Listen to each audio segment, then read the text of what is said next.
What is a four-way inspection? Today on How to Build Your Own Home, we're going to talk about the big thing called the four-way inspection. It's basically broken into two different concepts, which we're going to walk through today: framing and all your mechanical. Let's go in and take a look, and I'll explain the real differences on four-way, seven-way, and all those aspects. It's the big inspection on your home.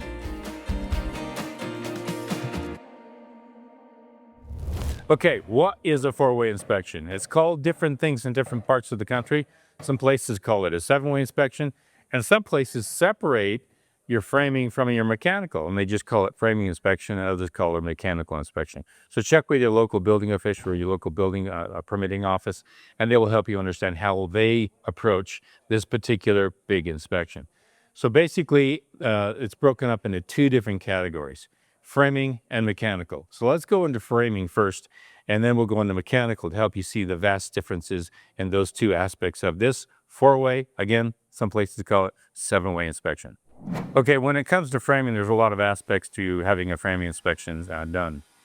And your engineered plans are going to be the plans the inspector goes to check to make sure that everything's framed accordingly. A couple things to note here. This here is what you call a shear wall. A shear wall, imagine toothpicks stuck in the ground like that, and they're holding a roof up above, but the toothpicks could fall to this side or that side. That's called a shear wall. When you lock it in with some sheeting, now all there's rigidity to the home. That's called shear wall.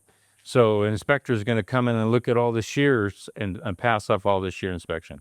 Then he's going to pass off the support for the trusses up above. One thing to keep in mind is, if you notice here, you can't see it, but right underneath the roof truss up there, there's an orange head screw, which is a structural screw. The inspector's actually going to walk through the entire home and make sure that each one of those trusses above are locked in with a structural screw. It used to be a hurricane strap, but now we have structural screws that have integrity to hold that down. Other places may not have passed off that technology, but it's slick and quick, and there's only one screw versus several nails that can shoot back and hit you in the eye. So they're going to look at a lot of little things like that, and they're going to look to make sure that there's enough area. They may or may not, but I look to make sure there's a backing for your drywall.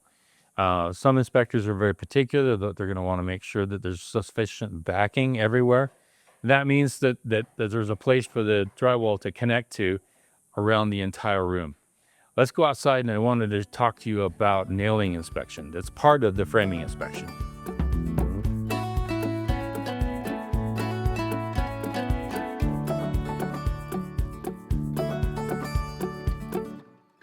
Now, some inspectors are really particular about your transition from your foundation to your actual framing structure. They will go inside the home and they will look to see if there's any air, or not so much air, but light coming through the base of the foundation, where you, again, have that transition for framing and concrete. But they'll go inside and they'll actually kick the sheeting on the inside to see if it has a vibration to it. If it does, that means that the nailing pattern isn't accurate.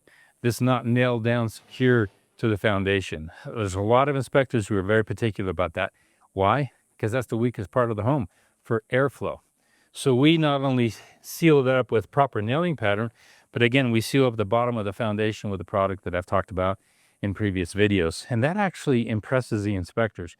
You do something a little extra, the inspector is going to come, oh, that's pretty cool. I'm going to keep air out from going under the foundation. I'm also going to keep water from getting in. We can actually go up another foot higher on this if you wanted. We were in the flood zone, like in Louisiana or Mississippi or somewhere like that. That could actually help protect that home in case it comes up a foot or two on the home. Up on the roof, I can't get up on the roof right now, but let's go around there to give you a good view of the roof and talk to you about that roof. Okay, in this video, I'm just talking about some general things to look at. Again, I have the checklist at How to Build Your Own Home that give you a lot of the details on how to make sure you have your framing, your shear, your structural, your hold downs, all your mechanical inspections, and there's multiple checklists of each one of those. Here we're at this home, and I've got some dead valleys that we have converted into a cricket. Now, what is a dead valley? A dead valley is when two roof planes come like this, and it's flat for a long period of time like that. That's called a dead valley. But if you frame it in such a way and you put sheeting inside of it so that it slopes away from the roof and it drains off, that's called a cricket. So I don't like dead valleys. I had a home that had a dead valley that was 61 feet long. Now imagine a roof playing like that and it's 61 feet long. That's pretty nasty. It produces a lot of problems for leakage. So we actually split that up and put a whole cricket in the middle of it and give more slope so it drains off fast. I could go into a lot of issues when it comes to roofing. So up in this home, we had some dead valleys. We've converted them into crickets. So we have a slope and we're draining off the home. Now, a lot of inspectors are not going to look for that. Some inspectors will not let you dry in your home until they get up there to look at the nailing pattern. Some other inspectors, other permitting offices, they don't want their inspectors on the roof anymore, and they just assume that, yeah, you got your nailing pattern down. Yeah, they'll just take it on your word. That's a risk issue for them. They don't like to climb on the roof, especially if it's a 7, 8, 9, 10, 12 pitch roof, and they can't get up there. So they just look at it from a distance. But check with your permitting office. They may not let you dry in until you pass off your framing inspection or your mechanical inspection. In our particular area, we can have some nasty monsoons, so we like to get that roof dried in as quick as we possibly can. But that can be an issue. Just make sure that you can dry in at the appropriate time. Let's go look at some other framing inspections real quick, and then we're going to jump into mechanical. Okay, just one more thing on framing to kind of help you understand. Anytime you have a hole down, a metal or lag bolt or anything that's going into the concrete that's going to come up and grab that framing structure, that has to be left exposed. So you can see right here, I've got a hole down right here, and it's going in and holding down that beam, and it's going into the foundation there. You have to leave that exposed so the inspector can say, yeah, on the plan here, it says you've got a hole down, you've got it buried. I can't pass that off. You're going to have to expose that so I can see that it was done right. And then some might say, hey, this says it has to be epoxied. Did you have a special inspection done? And where's your report on that special inspection? I've talked about that in some other videos. Again, leaving that exposed so they can see that it was done and it was wet applied rather than epoxy applied. There's a difference on those two, and just check, make sure that the plans say either wet applied or epoxy applied. There's one over here, and I've got a strap over here. Again, this strap was installed into the embedment of the footing, the foundation, and the foundation was passed. That inspection was passed because this here was there laying on the ground ready to be installed when the foundation was poured. And when their framing inspection comes, they're going to see to make sure that it's flat up against, and then there's stud work behind it so it grabs into it. This can't just be nailed into sheeting. It's got to have some meat behind there. I've got some meat, and they're going to actually make sure that all the nails are installed in that. Again, all your hold downs need to be exposed, need to be seen so they can see them. They're going to go to the plan, and they're going to say, okay, I got a hole down there, I got a hole down there, and they're going to go through each one of those things and make sure you pass those things off. Let's go into some mechanical real quick and give you some ideas of things to look out for on mechanical.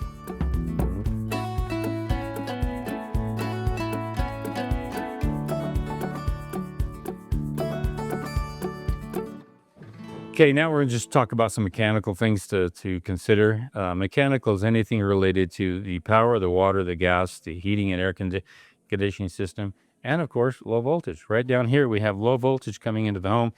Again, we put these conduits in before the foundation was poured, and those conduits go all the way out to the corner of the property where there's a pedestal for low voltage. And again, bringing them inside the foundation. If you look at a lot of production builders, you'll see the power and also low voltage strapped to the outside of the home, and it looks kind of awkward. It's not buried inside the framework. I like to get it done inside the foundation, and I like to get it buried inside the framework. So that's what you wanted. That's a lot of planning in advance as you're framing your home and as you're building your home. When foundation starts to happen and you're going to pour the foundation, you say, oh my goodness, wait a minute. I need to make sure I need to have conduit up. Things that you might have conduit for are low voltage. And over here, we have the meter panel for the home, and it's buried again in the framing here. And then that meter panel has a line set right over here, line set that goes all the way over to the garage. Let's go over there and I'll show you where it ends up inside the home. Okay, this is your sub panel. The sub panel has all your breakers in it. And again, this power goes all the way out to where we just came from, which is the meter panel. This is the sub panel, which is the breaker panel. Keep those things different. so that you can understand. Now, a lot of production builders, a lot of less well-designed homes, they will just do a meter panel with all the breakers and put them on the outside of the home. I had a buddy in the Bay Area, and he had a meter panel with all of his breakers on the outside of the home, and all the breakers were rusting. And that's why he was having shorts and having problems with his electrical panel. I like to put all my breakers inside the garage or inside conditioned space to keep them protected from the elements. Plus, you can come into the garage or into a mechanical room, and you can turn things off at will. All right. But keep in mind, again, just a couple things when it comes to electrical inspection. You're going to look at the wires, make sure they're tight against the stud work right there. Inspectors will actually have a tape measure. I've seen some, and see that the staples usually have to be between 7 and 8 inches from the box. Same thing up with the stud, really kept close, and also at least an inch or more away from the outside of the drywall. Why? Because a drywaller could miss that stud and hit that electrical, and you've got a short, and that can be a problem. That's why I love to have my electrical inside a 2x6 wall like that, because I can keep all my electrical away from the outside where drywallers, who can be lazy sometimes, and stick a screw through there and you got a problem. But up at the top, I've got a metal plate. Also, the electrical shouldn't be too close to that outside of that stud work. If it is, again, drywaller can hit it and you've got a short and you've got a problem. And so that metal plate keeps the drywaller from nailing into that. I can't put a screw in there. They'll keep going until they can put a screw in there. And the inspector is going to look for that. Electrical is a very sensitive issue because you could have a short. You've got power, high power coming into the home, and the inspector is going to look at that. One other thing they're going to look at is gas and plumbing. Let's go take a look at those.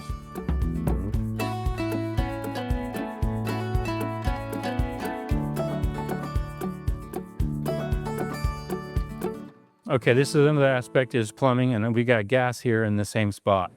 Now, gas is right here. It's coming into the home from far out into the street, and then there's a valve that's shutting it off on the other side of the home.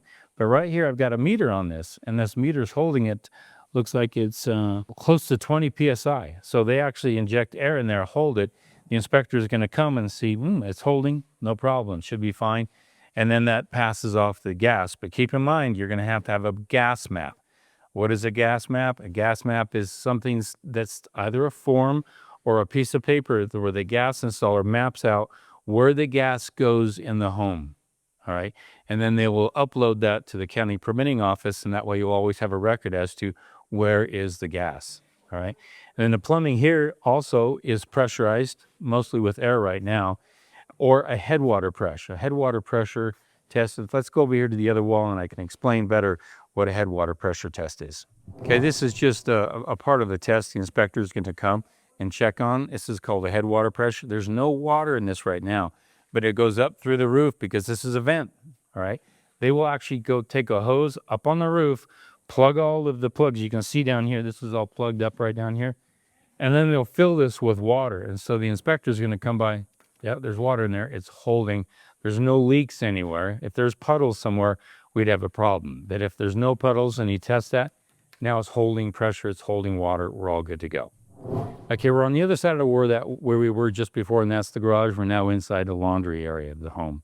This is part of some HVAC, or heating, ventilation, and air conditioning.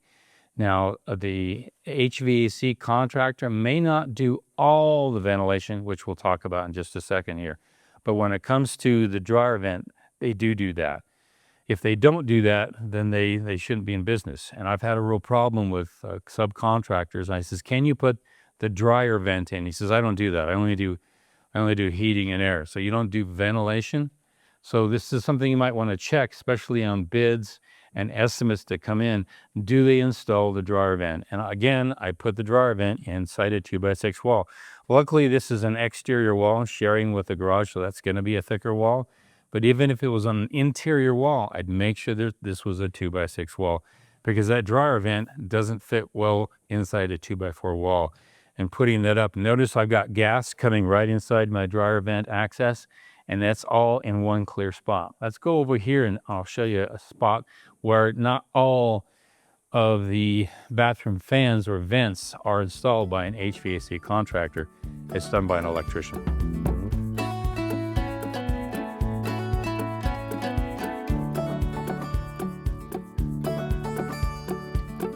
Okay, we're in the master bathroom here, and I just wanted to talk about ventilation in one aspect, because sometimes it crosses over into two different subcontractors, the electrical subcontractor and the HVAC contractor. And it's hard to divide this particular thing, and you do that aspect and you do this aspect. It doesn't work that way. And that has to do with your dryer vents, which we just came from, and also your bathroom vents to exhaust smells and stuff like that, and humidity inside the bathroom. Now, in my neck of the woods, that's all done by an electrician. Why? Because it's powered up by an electrical line, so that's their wheelhouse. But the actual ventilation, it's not necessarily their wheelhouse, but they do the install.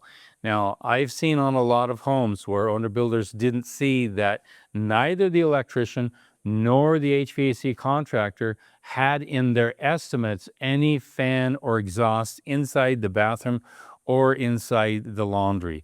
You have to make sure that's done there. So if one doesn't have it, the other one will.